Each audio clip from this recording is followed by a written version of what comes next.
சரி, இந்த பிளேக்கு ஒரு பேர் வைக்கலாமா? ஹே, I got it. ரிங். நான் இன்னும் கொஞ்சம் காசு சேர்த்து தரேன். டிவியில டிசைனா வளையல் காமிக்கிறான். அவளை வாங்கி சொல்லு. மை டியர் மம்மி, நான் சொல்றத நீ கேட்பியா மாட்டியா? நீ சொன்ன நான் என்ன வேணாலும் கேட்பேன், சொல்லு. That's my sweet mummy.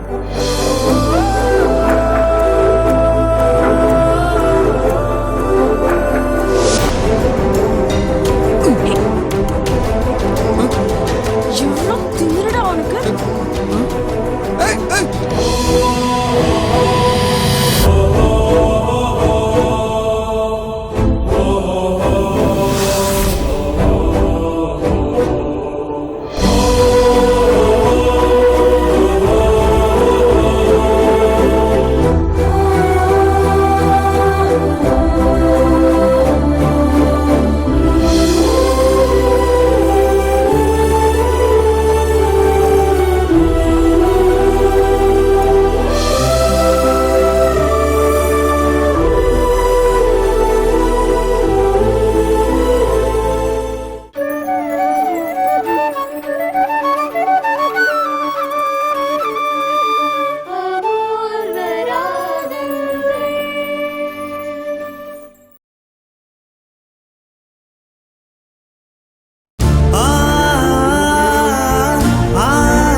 இன்னைக்கு தேவ் டிஎன்ஏ டெஸ்ட்டுக்கு போறாரு. அதுல தேவால தப்பு எதுவும் நடக்கலன்னு ரிசல்ட் வரணும். அதுக்கு நீதான் அருள் புரியணும்.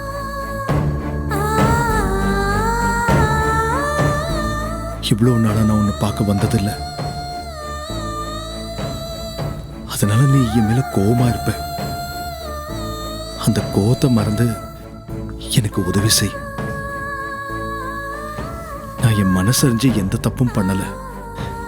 சந்தர்ப்பமும் சூழ்நிலையும் என்னை குற்றவாளி ஆக்கிடுச்சு. என்னை மன்னிச்சிடுமா?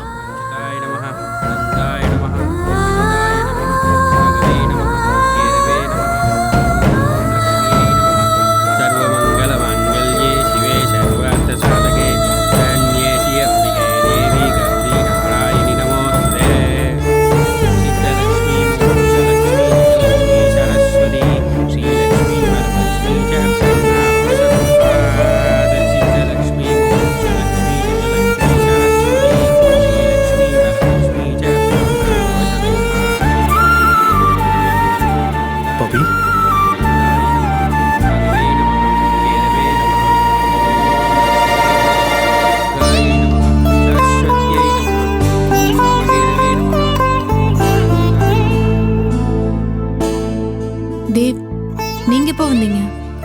நீ கையில கற்பூரம் ஏந்தி வேண்டிக்கிட்டியே, அப்பவே வந்துட்டேன். எனக்காக நீ இவ்வளவு வருத்திக்கணுமா பவித்ரா? என்ன வருத்திக்கிறதா நினைக்கல தேவ். இது மன நிறைவோட ஒரு வேண்டுதலோட தான் செய்யறேன். உங்க மேல சுமத்தப்பட்டது பழியா இருந்தா அதுல இருந்து நீங்க மீண்டு வரணும். அதுக்கு சாமியை வேண்டிக்கிறத தவிர வேற வழி இல்ல. கடவுள் அருளால தான் இந்த சிக்கல்ல இருந்து வெளியே வர முடியும். முன்னாடி நம்ம கல்யாணம் நெருங்குறப்போ பாண்டிச்சேரியில இந்த சம்பவம் நடந்துச்சு. அப்பவும் மாதவி இருந்தா. இப்போ நம்ம கல்யாணம் நெருங்கும் போது அதே மாதிரி ஒரு சம்பவம் நடந்திருக்கு. உங்க கூட மாதவி இருந்திருக்கா. அப்ப நம்ம சண்டை போட்டு பிரிஞ்சோம். ஆனா இப்போ ஒத்துமையா இருக்கோம். ஆனா ஒண்ணு சேர முடியாத ஒரு நிலைமை. இவ்ளோ பெரிய பழி பாவத்துல இருந்து நீங்க மீண்டு வந்து நம்ம ஒண்ணு சேரணும்னா அது அந்த கடவுளால தான் முடியும். என்னோட வேண்டுதல் மூலமா சாமியோட அருள் நமக்கு கிடைக்கும். கண்டிப்பா நம்ம கல்யாணம் நடக்கும். என் மேல இவ்வளோ நம்பிக்கையோடையும் பிரியத்தோடையும் நீ பேசுற. ஆனா நான் உன்னை புரிஞ்சுக்காம வார்த்தையாலையும் செயலாலையும் எவ்வளோ கஷ்டப்படுத்திருக்கேன். நீ ஒவ்வொரு அடியா எடுத்து வைக்கும் போது நான் உன்னை படுத்தின பாடு கொடுமைங்க ஒவ்வொன்றும் என் நினைப்புக்கு வந்து போச்சு. நான் பாவி பவித்ரா, நான் பாவி. உனக்கு பண்ண பாவத்துக்காக தான் இவ்வளவு கஷ்டத்தையும் அவமானத்தையும் சந்திச்சிட்டு இருக்கேன். எனக்கு வேணும், நல்ல படணும். தேவ், கோவில நின்னு இப்படி எல்லாம் பேசாதீங்க. இந்த உலகத்துல தப்பு பண்ணாதவங்க யாரு? தப்ப உணர்ந்துட்டீங்கல்ல. இனி உங்களுக்கு நடக்கிறதெல்லாம் நல்லதாவே நடக்கும். உங்களை டிஎன்ஏ டெஸ்டுக்கு அனுப்புறதே நீங்க கண்ணியமானவர்னோ குற்றமற்றவர்னோ மாதவிக்கு நிரூபிக்கதான். இப்போ நான் உங்களை முழுசா நம்புறேன் தேவ். நம்பிக்கையோட சாமியை கும்பிட்டுட்டு ஹாஸ்பிட்டல் கிளம்புங்க. பவி, மாதவி சொன்னதெல்லாம் வச்சு எனக்கு என் மேலேயே ஒரு சந்தேகம் இருந்துச்சு. ஆனா நீ என் மேல எவ்வளவு நம்பிக்கை வச்சிருக்க. உன்னோட இந்த நம்பிக்கையும் வேண்டுதலும் தான் என்னை இந்த சிக்கல்ல இருந்து காப்பாத்த போகுது. கண்டிப்பா காப்பாத்தும். நம்பிக்கையோட போயிட்டு வாங்க. சரி பவி, நான் வரேன். வரேன் சிஸ்டர். வரேன்.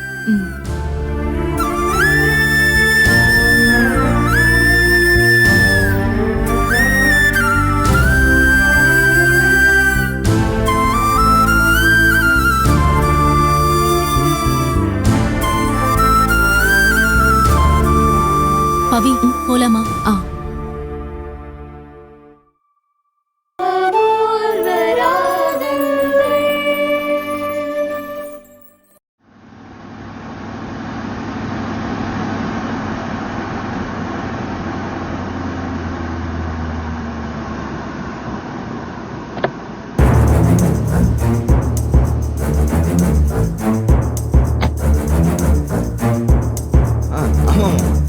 இல்லை, என் ப்ராஜெக்ட் விஷயமா கொஞ்சம் பிஸியாக இருந்தேன். சரி, முடிச்சிடலாம். 2 டேஸில் முடிச்சிடலாம். நான் உங்களுக்கு கால் பண்ணுறேன். Okay. Okay bye. Mister Prabhu yes hello hi. Mister Dev, என்ன இந்த பக்கம்? உங்களை பார்க்கத்தான் வந்தேன். அப்போ மேலே வாங்க. இல்ல நான் கொஞ்சம் வெளியே போக வேண்டியிருக்கு. ஓ நீங்க கொஞ்சம் ஓகே ஓகே வரீங்களா? I'm coming. தேங்க்யூ.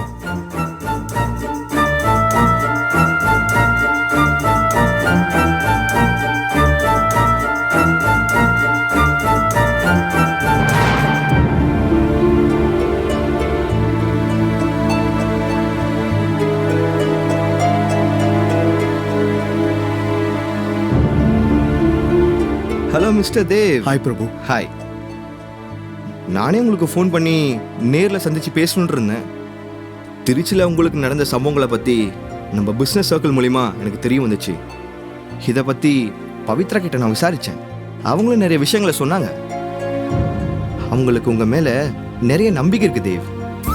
நீங்கள் தப்பே பண்ணியிருக்க மாட்டீங்க, உங்கள் மேலே தப்பு இருக்க வாய்ப்பே இல்லைன்னு அவங்க 100% நம்பிக்கையாக இருக்காங்க. அதுக்கப்புறம் தான் டிஎன்ஏ டெஸ்ட்டை பற்றி பவித்ராவை உங்ககிட்ட சொல்ல சொன்னேன். அதுக்கான ஏற்பாடுகளை நான் தான் செஞ்சு கொடுத்தேன். ஆக்சுவலாக நீங்கள் இப்போது ஹாஸ்பிட்டலுக்கு தான் போயிட்டுருக்கீங்கன்னு நினைக்கிறேன். ஏன்னா இன்னைக்கு இந்த டைமுக்கு தான் உங்களுக்கு அப்பாயின்மெண்ட் கொடுத்துருக்காங்கன்னு நினைக்கிறேன். ஆமா, நான் ஹாஸ்பிட்டலுக்கு தான் போயிட்டு இருக்கேன். ஒரு பெரிய ஆபத்துல சிக்கி அதுல இருந்து மீள வழி தெரியாம சிக்கி திணறிட்டு இருந்தேன். ஆனா நீங்க எனக்கு ஒரு வெளிச்சத்தை காட்டிருக்கீங்க. என்ன சுத்தி இருக்கிற எல்லாரும் நம்புறாங்க. முக்கியமா பவித்ரா நம்புறா. என்ன நிரூபிக்க என்ன வழினே புரியாம நான் தவிச்சுக்கிட்டு இருந்தேன். அந்த வழியை தான் நீங்க எனக்கு காட்டிருக்கீங்க. அதுக்காக நான் உங்களுக்கு நன்றி சொல்லணும்னு இருந்தேன். முதல்ல பிரச்சனையெல்லாம் முடியட்டும், அதுக்கப்புறம் உங்களை மீட் பண்ணலான் இருந்தேன். ஹாஸ்பிட்டலுக்கு போகும்போதே அந்த வாய்ப்பு எனக்கு கிடைச்சிருக்கு. அதை எப்படி மிஸ் பண்றது? அதான் பிரபு காரை நிறுத்தி இறங்கி வந்தேன். Thanks so much. Mister Dev, எதுக்கு நன்றி எல்லாம்? நான் உங்களுக்கு உதவுறது நான் செஞ்ச பாவத்துக்கெல்லாம் ஒரு பரிகாரம்னு சொல்லலாம். என்ன சொல்றீங்க? எஸ், நீங்கள் மறந்துட்டீங்க. பவித்ரா என் கம்பெனியோட ஜிஎம் மட்டும் இல்லை, என்னோட மனைவியாக போறான்னு நானே உங்ககிட்ட சவால் விட்டிருக்கேன். ஆனால் அதுக்கப்புறம் உங்கள் கல்யாணம் முடிவானதும் ரிசைன் லெட்டர் கொடுக்கறதுக்காக பவித்ரா வந்தாங்க. அப்போதான் உங்கள் மேலே அவங்க எவ்வளோ லவ்வாக இருக்காங்கன்னு நான் புரிஞ்சுக்கிட்டேன். உங்களுக்குள்ளே இருக்க மனஸ்தாபத்தை தப்பாக புரிஞ்சுக்கிட்டு அவங்க விஷயத்தில் நான் ஒரு கணக்கு போட்டு உங்ககிட்ட சவாலாக பேசிட்டேன். உங்களுக்கும் பவித்ராக்கும் கல்யாணம் முடிவான அடுத்த செகண்டே எனக்குள்ள இருக்க அத்தனை நினைப்புகளையும் தூக்கி போட்டேன். அப்பவே என் மனசு நிறைஞ்சி பவித்ராக்கு வாழ்த்து சொன்னேன். உங்களையும் சந்திச்சு பேசணும், உங்களுக்கு வாழ்த்து சொல்லணும்னு நினைச்சேன். ஆனா நேரம் அமையல. ஆனா இன்னைக்கு நீங்களே என்னை மீட் பண்ணிட்டீங்க. ஸோ நான் உங்களுக்கு எந்த உதவியும் பண்ணல தேவ். அதனால நீங்க எனக்கு நன்றி சொல்ல தேவையில்லை தேவ். ஆனா ஒரு விஷயம், பிஸ்னஸ் ரீதியா எதிரெதிரா இருக்கலாம், ஆனா என்னைக்கும் நம்ம நண்பர்களா ஒற்றுமையா இருக்கலாமே. ஓ ஷூர். மிஸ்டர் தேவ், நீங்க தைரியமா நம்பிக்கையோட போங்க. ஏன்னா உங்க மேல பவித்ரா வச்சிருக்க நம்பிக்கை வச்சு சொல்றேன், உங்க மேல எந்த குற்றம் இல்லைன்னு ரிசல்ட் வரும். குறிச்ச மாதிரி கல்யாணமும் நல்லபடியா நடக்கும். தேங்க்யூ பிரபு. It's okay. எனக்கு நேரமாச்சு, நான் கிளம்புறேன். ஓகே, பாய்.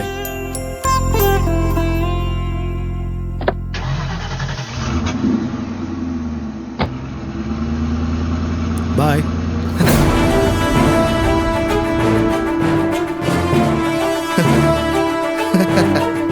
கல்யாணமா? அது கண்டிப்பா நடக்கும், ஆனா உன்னோட இல்ல.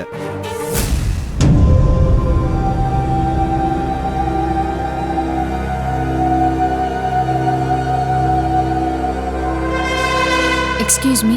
எஸ், நான் டாக்டர் பிரகாஷை பார்க்கணும். அப்பாயின்மெண்ட் வாங்கியிருக்கீங்களா? வெயிட் பண்ணுங்க.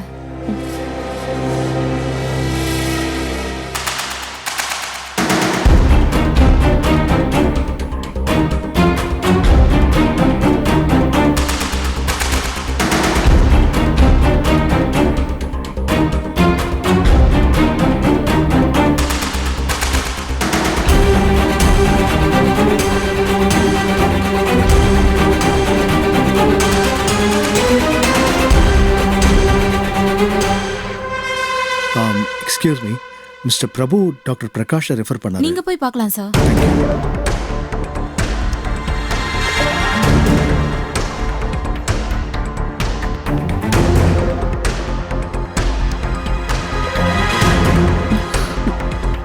மாமா வா டாக்டர் பார்க்கலாம்.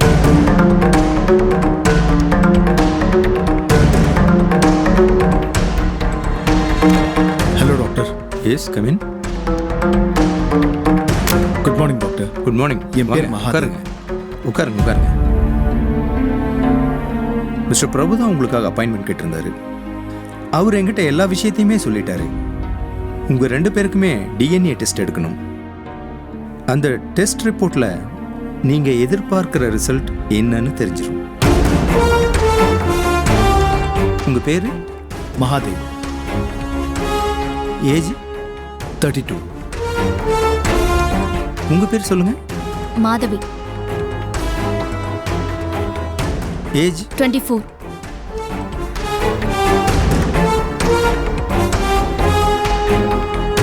பரணி சார், கொஞ்சம் என் கேபினுக்கு வாங்க. இதோ இப்போ வந்துடுறேன் சார். டெஸ்ட் எழுதி தரேன். அவர் கூட சரி. போனீங்கன்னா எடுத்துருவாரு. ஓகே சார் சொல்லுங்க சார். பரணி சார் இவங்களுக்கு டிஎன்ஏ டெஸ்ட் எடுக்கணும். ஓகேங்க சார். லேபுக்கு கூட்டு போங்க. ஓகேங்க சார். ஓகே.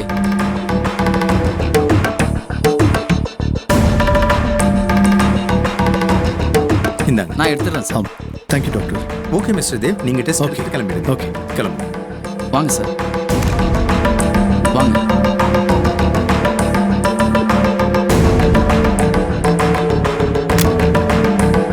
உள்ள வாங்க சார்.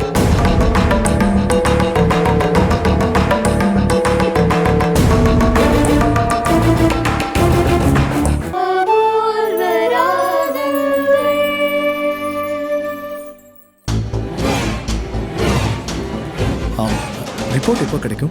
ரிப்போர்ட் ரெடி ஆனதும் உங்களுக்கு ஃபோன் பண்ணுறோம் சார். ஓகே. ம்.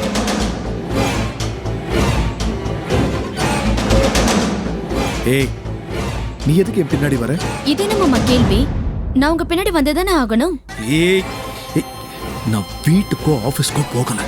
ஸோ நீ எப்படி இங்க வந்தியோ அப்படியே திரும்பி போயிடும். மாமா இன்னைக்கு ஒரு நாள் தான் நான் உங்க பின்னாடி வர முடியும். ரிப்போர்ட் வந்ததும் அதுக்கப்புறம் நீங்க தான் என் பின்னாடி வரணும். ஏய், அப்படி ஒரு நிலைமை வரவே வராது. என்ன ஒரு குருட்டு நம்பிக்கை. ஏய், நம்பிக்கை தான். நான் உன் ரூம்ல உன் கூட பெட்ல வேணா இருந்திருக்கலாம். ஆனா நான் எப்படி உன் ரூமுக்கு வந்தேங்கிறதையும் அங்க உன்னை அடைஞ்சதா நீ சொல்றத பத்தியும் நானும் யோசிச்சு பாக்குறேன். எதுவும் என் ஞாபகத்துக்கு வரமாட்டேங்குது. என்னதான் போதையில மயக்கத்துல இருந்திருந்தாலும் எனக்கு தெரியாமல போயிருக்கும். உன் பெட்ல இருந்தேங்கிற ஒரே காரணத்துக்காக எனக்கு என் மேல ஒரு சின்ன சந்தேகம் இருக்கு. ஆனா என் பவிக்கு அந்த சின்ன சந்தேகம் கூட கிடையாது. இந்த சோதனையில இருந்து நான் மீண்டு வருவேன்னு அவ எனக்காக வேண்டிக்கிட்டு இருக்கா. அவ என் மேல வச்சிருக்கிற நம்பிக்கையும் வேண்டுதலும் நிச்சயமா பலிக்குங்கிற நம்பிக்கை எனக்கு இருக்கு. ஏய், நாளைக்கு ஈவினிங்குள்ள தான் ரிசல்ட் வந்துரும்ல. நீ சுமத்திருக்கிற குற்றச்சாட்டுல இருந்து கண்டிப்பா எனக்கு விடுதலை கிடைக்கும்.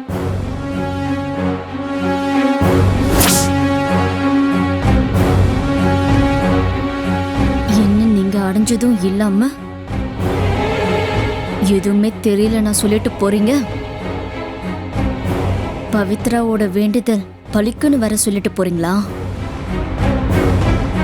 உங்களால பாதிக்கப்பட்டவன் நான். எனக்கு தெரியும் என்ன நடந்ததுன்னு. அதுபடிதான் ரிசல்ட் வரும். என்ன விட்டுட்டு பவித்ராவை கல்யாணம் பண்ணிக்கணுங்கிற உங்க ஆசை கண்டிப்பா நிறைவேறாது தேவ்.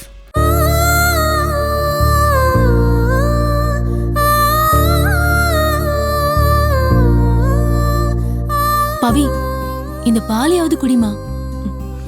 இப்ப எதுவும் வேண்டாம் நீ. அம்மாடி, காலையில இருந்து ஒரு சொட்டு தண்ணி கூட குடிக்காம இருக்கியம்மா. கோயிலுக்கு போய் உன் வேண்டுதலை நிறைவேற்றிட்டு வந்துட்டல்ல, அப்புறம் என்னம்மா? எல்லாத்தையும் கடவுள் பார்த்து பாருமா. மாப்பிள்ளை டிஎன்ஏ டெஸ்டுக்கு போயிருக்கார்ல, டெஸ்ட் ரிப்போர்ட்ல இது அவர் மேல சுமத்தப்பட்ட பழின்னு தாமா வரும். இதுல இருந்து கண்டிப்பா தேவ் மீண்டு வருவாருமா. இத பார், நீ பட்னி கிடக்கிறதால என்னமா ஆயிட போகுது? அத குடுமா, இந்த பாலையாவது குடிமா. இல்லப்பா, தேவ் கிட்ட இருந்து ஃபோன் வரட்டும், அதுக்கப்புறம் எதுவா இருந்தாலும் சாப்பிடுறேன். எப்படியும் ஏம்மா? ரிப்போர்ட் இன்னைக்கே கிடைக்காதே பவி. அது தெரியும் நீ. மன உளைச்சலோட போயிருக்காரு. கோவில்ல அவர் பேசிட்டு போனது இன்னும் என் மனசுல அப்படியே இருக்கு. பாண்டிச்சேரி இன்சிடென்ட்டுக்கு அப்புறம் அவர் என் லைஃப்ல வரப்போறதே இல்லைன்னு நினைச்சேன். ஆனா இப்போ நானும் அவரும் ஒருத்தரை ஒருத்தர் புரிஞ்சுக்கிட்டு சேர்ந்து வாழணும்னு நினைக்கிறப்போ இப்படி எல்லாம் ஆயிடுச்சு. கல்யாண தேதி முடிவாகி பத்திரிக்கையெல்லாம் அடிச்சு தாலி வாங்கி எல்லா ஏற்பாடும் நடந்துட்டு இருக்கும்போது தலையில இடி விழுந்த மாதிரி இப்படி ஒரு சோதனையா? அதெல்லாம் நினைச்சு நினைச்சு வேதனையா இருக்கு அண்ணி. அவரை பார்க்க எனக்கு அவ்வளோ பாவமா இருக்கு அண்ணி.